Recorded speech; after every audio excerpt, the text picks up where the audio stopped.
Hello friends, welcome to my YouTube channel Israj education hub. आज मैं आप लोगों को पॉलिटी के बारे में बताने जा रहा हूँ। तो इस लेक्चर को आप लोग को ध्यान से सुनना चाहिए। जो बच्चे बीपीएससी लेवल की पढ़ाई कर रहे हैं वो इस लेक्चर को ज़रूर सुनें। तो आज मैं आप लोग को सब्जेक्ट पॉलिटी के बारे में बताने जा रहा हूँ। पहला होता है पॉलिटी, मतलब होता क्या है। तो पॉलिटी मतलब होता है राज्य व्यवस्था। तो राज्य व्यवस्था को दो भागों में बांटा गया, पहला राज्य, दूसरा व्यवस्था। अब राज्य क्या है इसको एक सेक्टर में पढ़ते हैं और व्यवस्था क्या है उसको अलग सेक्टर में पढ़ेंगे। तो पहले हम लोग राज्य को समझते हैं। राज्य को कहते क्या है। तो एक समय की बात है, उस समय में राज्य दो बड़ा फेमस हुआ करते थे, एक ग्रीक राज्य, एक रोमन का राज्य। तो छोटे छोटे ग्रीक राज्यों को पोलिस नाम का शब्द दिया गया है। तो यहाँ से एक क्वेश्चन बनता है कि छोटे छोटे ग्रीक राज्यों को हम क्या कहते हैं, तो पोलिस कहते हैं। और रोमन के राज्यों को क्या कहते हैं हम, रोमन के राज्यों को क्या कहते हैं, रेस पब्लिका कहते हैं। तो दोस्तों को क्वेश्चन बन गया कि छोटे छोटे ग्रीक राज्यों को हम क्या कहते हैं, पोलिस कहते हैं, और रोमन के राज्यों को क्या हम कहते हैं, रेस पब्लिका कहते हैं। अब सवाल उठता है कि राज्य शब्द का निर्माण कैसे हुआ। तो स्टेटो शब्द से स्टेट शब्द की उत्पत्ति हुई। स्टेटो एक वर्ड था, उस वर्ड से स्टेट शब्द की क्या हुई, उत्पत्ति हुई। इसके आधार पर हम राज्य शब्द का नाम लिए। और सबसे पहले इस शब्द को राज्य, इस क्वेश्चन यहाँ पे पूछता है कि राज्य शब्द का सबसे पहले प्रयोग किसने किया था। तो मैकियावेली ने प्रयोग किया था। तो यहाँ से एक पॉइंट बन जाता है कि मैकियावेली ने स्टेट शब्द का नाम का सबसे पहले प्रयोग किया। अब बताते हैं कि राज्य क्या होता है, उसके कितने एलिमेंट्स होते हैं, और ये एलिमेंट्स चार प्रकार के ही क्यों होते हैं, है ना। अब समझते हैं। तो एक मॉन्टेविडियो कन्वेंशन हुआ था 1933 में। क्या हुआ था, एक मॉन्टेविडियो कन्वेंशन हुआ था 1933 में। उस मॉन्टेविडियो कन्वेंशन के दौरान राज्य को चार भागों में, चार तत्व में बांटा गया था। पहला पॉपुलेशन, दूसरा टेरिटोरी, थर्ड गवर्नमेंट, चौथा सोवेरेनिटी। पहला जनसंख्या, दूसरा भूभाग, तीसरा सरकार, चौथा संप्रभुता। अब तो इसके बाद भी चार एलिमेंट्स हुए, लेकिन उसके बाद भी कहता है कि फिजिकल एलिमेंट्स कितने हैं, फिजिकल एलिमेंट्स कितने हैं। तो फिजिकल एलिमेंट्स दो हैं, पहला जनसंख्या, दूसरा भूभाग। अब ये फिजिकल एलिमेंट्स ही क्यों हैं, तो क्योंकि इसे हम देख सकते हैं, जनसंख्या को देख सकते हैं, भूभाग को भी हम देख सकते हैं, इसीलिए हम इसे फिजिकल एलिमेंट्स से समझते हैं। अब स्पिरिचुअल एलिमेंट्स भी दो होते हैं। तो स्पिरिचुअल एलिमेंट्स दो कौन कौन हुए, सरकार और संप्रभुता। सरकार और संप्रभुता क्या हुए, स्पिरिचुअल एलिमेंट्स हुए। अब समझते हैं। तो आप ये समझ गए कि राज्य के चार एलिमेंट्स ही क्यों होते हैं, राज्य को चार तत्व क्यों होते हैं, और स्पिरिचुअल तत्व कितने होते हैं, और फिजिकल एलिमेंट्स कितने होते हैं। स्पिरिचुअल एलिमेंट्स दो होते हैं, सरकार और संप्रभुता। फिजिकल एलिमेंट्स भी दो होते हैं, जनसंख्या और भूभाग। ठीक है। और ये चार तत्व क्यों होते हैं, क्योंकि ये मॉन्टेविडियो कन्वेंशन हुआ था, उसके दौरान राज्य को चार तत्व में बांटा गया था।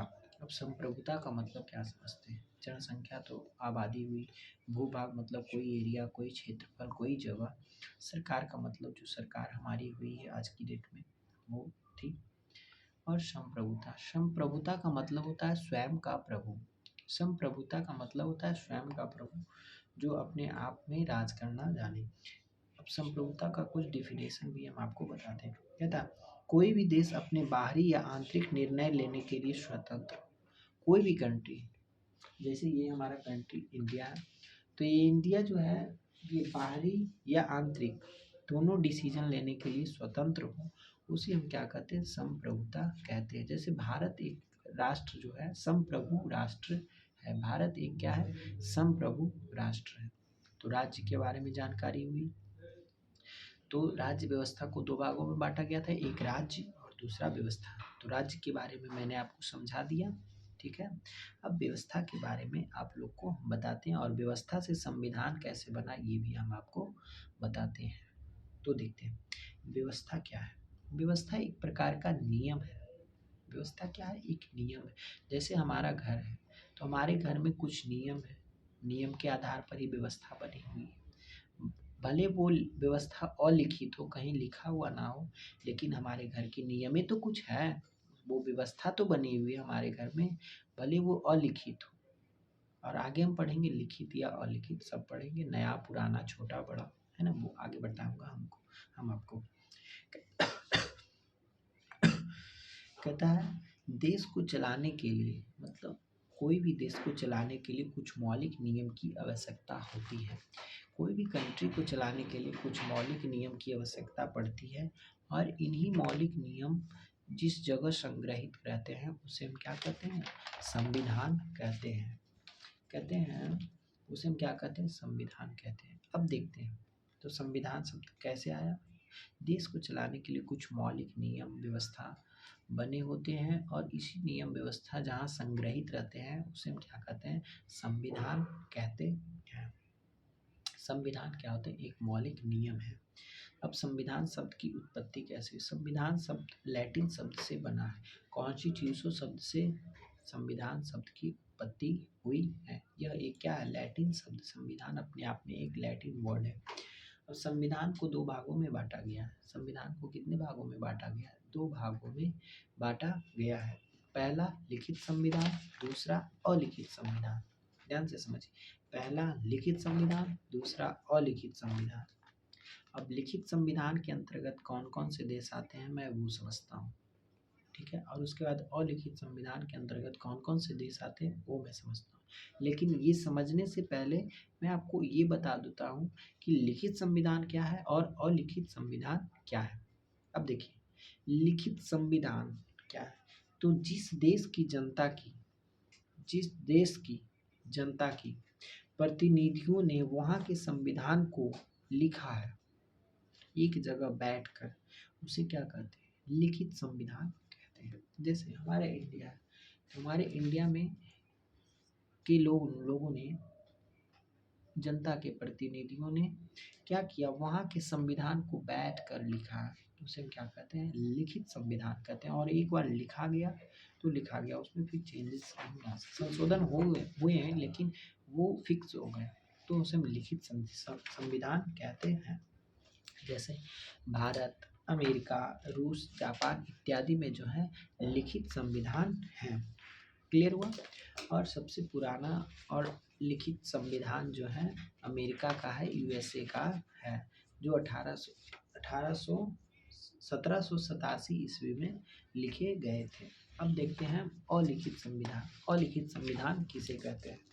तो जिस देश की जनता की प्रतिनिधियों ने उस संविधान को एक जगह बैठकर न लिखा हो बल्कि परंपराओं के अनुसार चला हो, प्रथाओं के अनुसार चला हो, नियमों के अनुसार चला, कि उसके दादा ये कर रहे हैं तो उसका पोता भी ये कर रहा है, उसका बेटा भी ये कर रहा है, मतलब नियम दर नियम, मतलब लोगों के अनुसार नियम बनते गए, जो लिखा गया संविधान।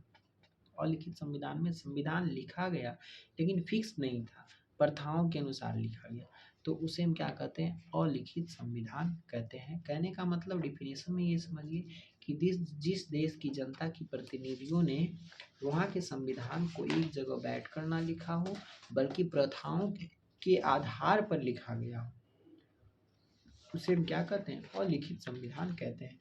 जैसे ब्रिटेन, सऊदी अरब, कनाडा, ये सब न्यूजीलैंड इत्यादि में जो है अलिखित संविधान है। अब देखते हैं संविधान नया पुराना, इसके बारे में समझते हैं। तो संविधान सबसे नया किसका बना है? तो यहाँ से क्वेश्चन बनता है कि नया संविधान क्यूबा देश का है। सबसे नया संविधान क्यूबा देश का है जो 2019 में बना है, 2019 में बना है। और सबसे पुराना देश यूएसए अमेरिका का है और लिखित है। सबसे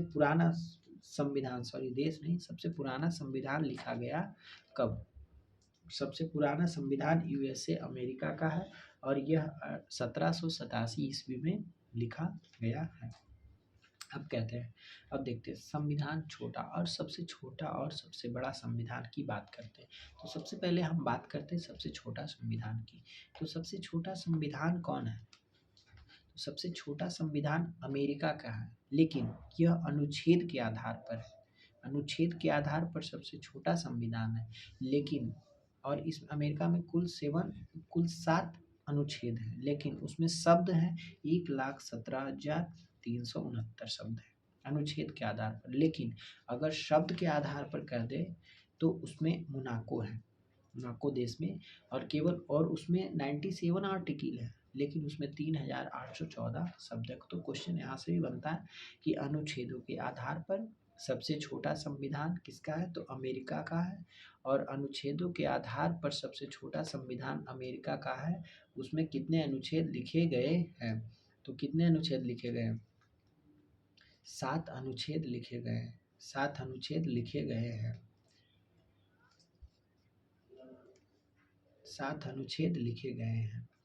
तो क्वेश्चन आपको बता दिया मैंने। मोनाको शब्दों के आधार पर जो है वो कौन सा देश का संविधान सबसे छोटा है? तो मोनाको, जिसमें से कितने शब्द हैं? 3,814 शब्द है। और इस कितने आर्टिकल हैं? 97 आर्टिकल। तो क्वेश्चन किसी भी तरीके से घुमाकर पूछ सकता है बीपीएससी, हालांकि खास करके बीपीएससी। अब देखते हैं, सबसे छोटी संविधान की बात कर ली, अब सबसे बड़ी संविधान की बात करते हैं। तो सबसे बड़ी संविधान भारत का है, अनुच्छेद में भी बड़ा है और हर चीज़ में बड़ा है। 395 इसमें आर्टिकल्स हैं। अब एक छोटी सी पॉइंट को समझते हैं, विश्व का सबसे छोटे लोकतंत्र का संविधान कहाँ का है? विश्व का सबसे छोटे लोकतंत्र का संविधान कहाँ का है? तो नॉर्वे का है। विश्व में सबसे छोटे लोकतंत्र का संविधान कहाँ का है? नॉर्वे का है।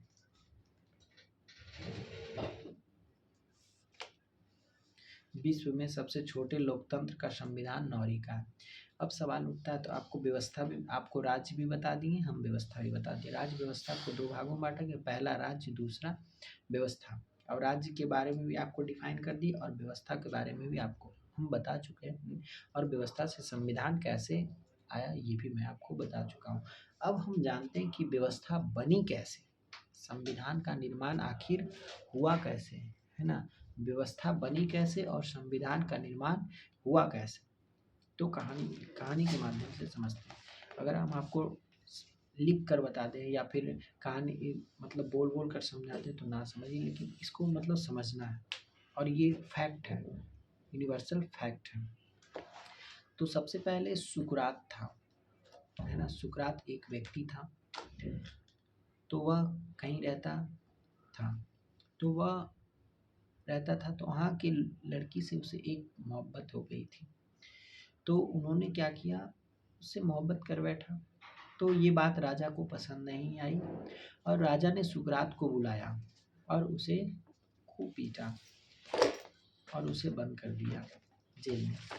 उसके बाद जब वो छूट गया कुछ दिनों बाद, तो सुकरात बोलता गया कि ऐसा है वैसा है, हमें बांध कर रखा, हम तो भगवान से प्राप्त होकर आए हैं, हमें कौन बांध सकता।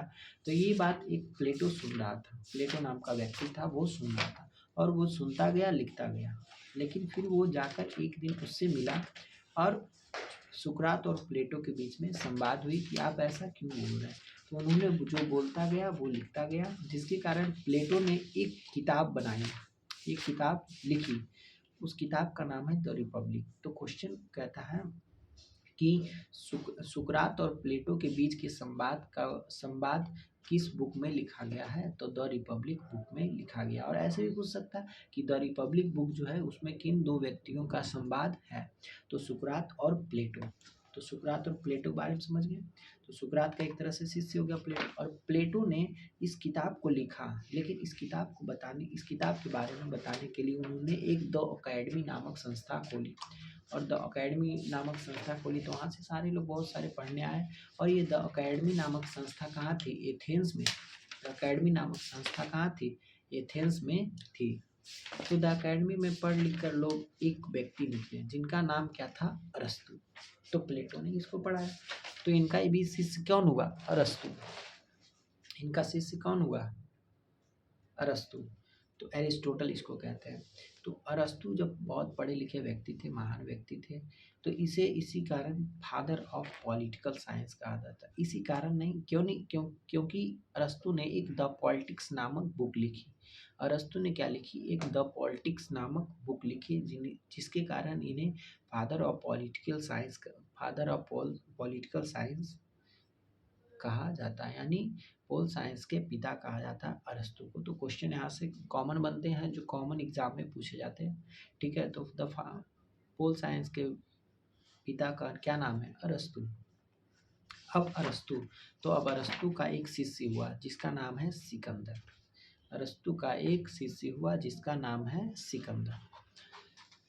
तो सिकंदर ने कहा कि हम तो सीख लिए, लेकिन nothing is impossible in this planet. कुछ भी इस धरती पर संभव है, असंभव नहीं है, यानी सब चीज़ संभव है। तो इन्होंने बताया, पॉलिटिक्स लिख लिए। तो यहाँ से सवाल बनता है कि सुकरात का शिष्य कौन था? प्लेटो। प्लेटो का शिष्य कौन था? अरस्तु। अरस्तु का शिष्य कौन था? सिकंदर। अब द रिपब्लिक बुक जो है उसमें किन दो व्यक्तियों का संवाद है? तो सुकरात और प्लेटो का। प्लेटो किस संस्था की स्थापना किए? द अकेडमी का। कहाँ किए? एथेंस में। द तो और अरस्तु कौन सा किताब लिखे? द पॉलिटिक्स नामक बुक लिखे। इसलिए इन्हें क्या कहा जाता है? फादर ऑफ पोल साइंस, यानी राजनीतिक विज्ञान के क्या कहा जाता है? इन्हें पिता कहा जाता है। किनको? अरस्तु को। अरस्तु का शिष्य कौन हुआ? सिकंदर। तो ये क्रमानुसार बीपीएससी लेवल कहाँ से पूछता है? देखिए इस चीज को समझिए। वो फादर ऑफ पोल साइंस कभी ना पूछेगा, वो सीधा पूछेगा कि इसे क्रमानुसार सजाए। अब दे देगा अरस्तु, प्लेटो, सुकरात, सिकंदर, ऐसे करके दे देगा। तो परत दर परत समझते हैं। पहले सुकरात आया। सुकरात का शिष्य कौन हुआ? प्लेटो हुआ। प्लेटो का शिष्य कौन हुआ? अरस्तु हुआ। अरस्तु का शिष्य कौन हुआ? सिकंदर हुआ। ठीक है, इस तरीके से समझते हैं। सुकरात था, सुकरात के बाद प्लेटो आया। प्लेटो ने क्या किया? द रिपब्लिक बुक लिखा, जिसमें दो व्यक्तियों के बीच संवाद था। किसका किसका संवाद था? तो सुकरात और प्लेटो का संवाद था। लेकिन इसे बताने के लिए उन्होंने एक संस्था खोली जिसे द अकेडमी नाम से जानते हैं, और जो एथेंस में है। तो उस एकेडमी से पढ़कर कौन निकले? अरस्तु। तो प्लेटो का शिष्य हुए, तो प्लेटो का शिष्य अरस्तु, अरस्तु का शिष्य सिकंदर। क्लियर? तो ये क्रमानुसार सजाने बोलेगा बीपीएससी में, तो इसको इस क्रमानुसार सजाएंगे कि सुकरात, प्लेटो, अरस्तु, सिकंदर। क्लियर? ये सब जो सारे विचारक थे, ये सब जो जहाँ घटना हो रही थी वो कहाँ हो रही थी? यूरोप में। तब भी हमारा इंडिया जो था क्या था? गुलाम था। तब भी हमारा इंडिया गुलाम था, नो डाउट। तो ये सब विचारक यूरोप में पैदा हुए। लेकिन अब देखते हैं इंडिया के बारे में। तो इंडिया में क्या हुआ, आगे बताते हैं। भारत में पॉलिटिक्स का विकास कैसे हुआ? भारत में पॉलिटिक्स का विकास कैसे हुआ, यानी संविधान कैसे हुआ, क्या हुआ, नहीं हुआ, आगे देखते हैं। भारत में पॉलिटिक्स का विकास कैसे हुआ, उससे पहले पॉलिटिक्स का विकास कैसे, व्यवस्था का कैसे आगमन हुआ, क्या हुआ, नहीं हुआ। तो पॉलिटी भारत में विकास कैसे, उससे पहले पढ़ने के लिए आप लोगों को मैं इतिहास की दुनिया में थोड़ा ले जाना चाहता हूँ। तो सबसे पहले कुछ कंपनियां आई इंडिया में। तो कंपनी का नाम था एक पुर्तगाली ईस्ट इंडिया कंपनी, जो पुर्तगाल देश से आए थे। इसकी स्थापना 1498 में हुई थी। और यह स्थल कौन सा स्थल पर हुई थी? तो कालीकट स्थल पर। उसके बाद अंग्रेजी ईस्ट इंडिया कंपनी आए। ठीक है, वो ब्रिटेन से आए थे हमारे देश भारत। 1600 ईस्वी में सूरत में आए थे, और सूरत में इन्होंने ईस्ट इंडिया कंपनी की स्थापना की। उसके बाद डच आए, डेनिश आए, फ्रांसीसी आए, स्वीडिश आए। लेकिन मेन बवाल जो मचाया था वो अंग्रेजी ईस्ट इंडिया कंपनी ने मचाया था। सबसे पहले पुर्तगाली जो आए तो हमारे देश केरल में आए, क्योंकि केरल मसालों का शहर कहा जाता है। तो आए, मसाला वगैरह लिए, और थोड़ा बहुत लेकर भी गए। वहाँ लेकर गए तो उच्च स्तर पर बेचने लगे, जिससे ईस्ट इंडिया कंपनी वाले लोगों का वाह। तो उन्होंने क्या किया? महारानी के पास गया और दौड़े दौड़े गया, महारानी महारानी, लोग आ रहे हैं वहाँ से, थोड़े से मसाले ला रहे हैं और इसे बेच रहे हैं बड़े उच्च स्तर पे। आप हमको थोड़ा सा क्या करिए, कुछ आज़ादी दीजिए जिसके कारण हम कहाँ जाकर देश में जाकर व्यापार कर सके, कहाँ भारत देश में जाकर व्यापार कर सके। तो उस वक्त की महारानी थी क्वीन एलिजाबेथ। और किस ग्रुप ने जाकर स्थापना की थी? अंग्रेजी ईस्ट इंडिया कंपनी की। तो अंग्रेजी ईस्ट इंडिया कंपनी की स्थापना सूरत में हुई और इसकी स्थापना की थी मर्चेंट एडवेंचर्स ने। मर्चेंट एडवेंचर्स ने स्थापना की थी और क्वीन एलिजाबेथ ने उन्हें 15 साल का चार्टर दिया था, यानी 15 साल की उसे अनुमति दी थी कि तुम 15 साल तक भारत में व्यापार कर सकते हो। लेकिन सन 1609 में इन्होंने क्या किया, जेम्स प्रथम ने ईस्ट इंडिया कंपनी को आजीवन क्या कह दिया कि तुम आजीवन तक व्यापार कर सकते हो। लेकिन ईस्ट इंडिया कंपनी वाले ने व्यापार तो किया, लेकिन धीरे धीरे वो क्या किया, हमारे देश को जकड़ता गया, धीरे धीरे कैप्चर करता गया, छोटे छोटे राज्य को पकड़ता गया, जीतता गया, उसको अपने कब्जे में करते गया, जिसके कारण वहाँ कुछ लड़ाइयाँ शुरू हो गई, जिसमें से एक युद्ध था प्लासी का युद्ध। प्लासी का युद्ध 23 जून 1757 में हुआ था। प्लासी का युद्ध 23 जून 1757 में हुआ था, लेकिन ईस्ट इंडिया कंपनी की स्थापना 31 दिसंबर 1600 में हुआ था। कौन किया था? मर्चेंट एडवेंचर्स नामक ग्रुप ने किया था। इस युद्ध के दौरान अब देखते, प्लासी का युद्ध 23 जून 1757 में हुआ। इस युद्ध के दौरान सिराजुद्दौला ने रॉबर्ट क्लाइव को हरा दिया। इस युद्ध के दौरान जब प्लासी का युद्ध हुआ 23 जून 1757 में, तो क्या किया, इस युद्ध के दौरान सिराजुद्दौला को रॉबर्ट क्लाइव ने हरा दिया। उस वक्त ईस्ट इंडिया कंपनी के लोग में मेन आदमी थे रॉबर्ट क्लाइव। इन्होंने सिराजुद्दौला को क्या किया, हरा दिया। और फिर वो और मजबूत पार्टी बन गया ईस्ट इंडिया कंपनी वाले। उस वक्त ब्रिटिश नहीं आया था, अंग्रेज नहीं आए थे। उसके बाद आगे बढ़ेंगे। उसके बाद क्या हुआ, फिर बक्सर का युद्ध को किया। आया मसाला लेने, लेकिन वो धीरे धीरे हमारे देश पर आधिपत्य जमाने लगा। लेकिन हम भी ठहरे भारतीय, कैसे हार जाते, अगर हार जाते तो गुलाम बना लेता हमको। बने थे, लेकिन फिर से उभर आए, क्योंकि सोने में थोड़ी देर के लिए गर्दा लग सकती, धूल लग सकती, लेकिन उसकी चमक कभी खत्म नहीं होती है। ठीक है। तो फिर प्लासी के युद्ध के बाद हम लोगों ने बक्सर का भी युद्ध लड़ा। बक्सर का युद्ध 22 अक्टूबर 1764 में लड़ी गई। बक्सर की जो युद्ध थी 22 अक्टूबर 1764 में लड़ी गई। उस वक्त 3 नवाब थे देश में, मीर कासिम, सिराजुद्दौला, शाह आलम। उस वक्त 3 नवाब थे। किस वक्त? बक्सर के युद्ध के दौरान मीर कासिम, सिराजुद्दौला, शाह आलम द्वितीय। और उस वक्त ईस्ट इंडिया कंपनी के कौन थे? Hector Munro. 23 जून 1757 में थे रॉबर्ट क्लाइव, लेकिन बक्सर का जब युद्ध हुआ उस दौरान ईस्ट इंडिया कंपनी के मेन आदमी थे हेक्टर मुनरो। उन्होंने अपने कब्जे में कर लिया, किसको हराकर? मीर कासिम को, सिराजुद्दौला को, शाह आलम द्वितीय को हराकर क्या किया, अपने कब्जे में कर लिया जहाँ से वो लड़ रहा था, और अपनी सत्ता स्थापित कर दी और अपनी व्यवस्था क्या बनाने लगी। और उसके बाद यहीं से स्टार्ट हुआ अंग्रेजों, और फिर अंग्रेज धीरे धीरे आए। फिर यहीं से अंग्रेजों ने बंगाल में द्वैध शासन की स्थापना की। सबसे बड़ा चेंजिंग हुआ हम लोगों में, द्वैध शासन की स्थापना कर दी। अब द्वैध शासन की स्थापना तो कर दी, और द्वैध शासन की स्थापना 1765 से लेकर 1772 में की रॉबर्ट क्लाइव ने। अब द्वैध शासन क्या होता है? मतलब एक जगह 2 आदमी शासन कर सकता है। पहला शासन हुआ दीवानी, दूसरा निजामत। तो दीवानी जो था रेवेन्यू, मतलब पैसे का लेन देन, कहाँ कितना देना है, कहाँ कितना लेना है, यह चीज़ कैप्चर में कर लिया कंपनी वालों ने, ईस्ट इंडिया कंपनी वालों ने। लेकिन निजामत शासन को दे दिया राजा को कि तुम राज करो, आराम से रहो, लेकिन इसकी दीवानी हम करेंगे, रेवेन्यू मतलब हम करेंगे, कितना खर्च हुआ, कितना गया, आया गया, वो हम करेंगे। अब क्या हुआ, भारत में कानून कैसे बना, भारत में व्यवस्था कैसे बनी? तो भारत में कानून बनने का 2 नियम बना। पहला कंपनी का शासन, जिसे हम कहते हैं कंपनी रूल, और दूसरा क्राउन का शासन। तो पहला कंपनी का शासन था 1773 से 1857 तक, और क्राउन का शासन था 1858 से 1947 तक। ठीक है।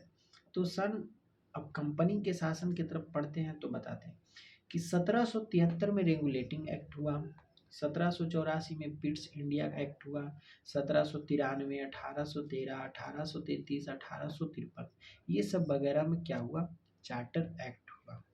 लेकिन ये कंपनी का शासन, इसका एक अलग व्यवस्था ही था, इसका एक अलग शासन था। भले ही निजामत शासन राजा करते थे, लेकिन इसका एक अलग शासन था। और क्राउन शासन, क्राउन रूल था 1858, 1861, 1892, 1909, 1935, 1947। ठीक है, ये क्राउन का शासन था। तो इस कंपनी का जो शासन था, इसका बड़ा पेचीदा था। ये अपना ही व्यवस्था बना के बैठे था कि नहीं, हम जो नियम बनाए उसी पर चलना है। तो कोई आदमी कितना दिन तक गुलाम रह सकता है, ज़्यादा दिन तक तो नहीं। तो यही व्यवस्था के कारण भारत के लोगों ने स्वराज की मांग कर दी। स्वराज की क्या कर दी, मांग कर दी, तो स्वराज। लेकिन हम भारतीयों ने स्वराज की मांग कर दी। हम लोग ने क्या किया, स्वराज की मांग कर दी। इसकी व्यवस्था से हम लोग ऊब कर, तंग आकर स्वराज की मांग कर दी। स्वराज की मांग के दौरान संविधान बनती। अब व्यवस्था की मांग की नहीं, हमारा अपना व्यवस्था होना चाहिए। तो जब हमारे देश में व्यवस्था बनेंगे, मौलिक नियम बनेंगे, तो उसे कहीं तो लिखा जाएगा एक जगह, तो उसे संविधान में लिखा जाएगा। अब देखिए क्या होता है कि स्वराज क्या होता है, इसके बारे में हम नेक्स्ट वीडियो में पढ़ेंगे। स्वराज कैसे हुआ, क्या व्यवस्था बनी, कहाँ व्यवस्था बनी, व्यवस्था कितने प्रकार से स्थापित हुई, संविधान की मांग की, क्या हुआ नहीं हुआ वगैरह हम आगे पढ़ेंगे। अगर आप लोगों को ये वीडियो थोड़ी बहुत भी अच्छी लगती है तो इस चैनल को आप लोग सब्सक्राइब कर लें। सब्सक्राइब इसलिए नहीं करें कि मेरा सब्सक्राइबर बढ़े, सब्सक्राइब वही लोग करें कि जो पढ़ने वाले हों, जिनको एक्चुअल में लगता है कि ना हम पढ़ें, हमको पढ़ना है, तो वही लोग सब्सक्राइब करें। और चूँकि इसलिए सब्सक्राइब करें कि कोई भी नोटिफिकेशन आए, कोई भी वीडियो अपलोड हो तो आप उसे तुरंत देख पाएँ। ठीक है, बाकी आगे आपकी मर्जी है ना। तो मिलते हैं हम नेक्स्ट वीडियो के साथ, तब तक के लिए थैंक यू सो मच।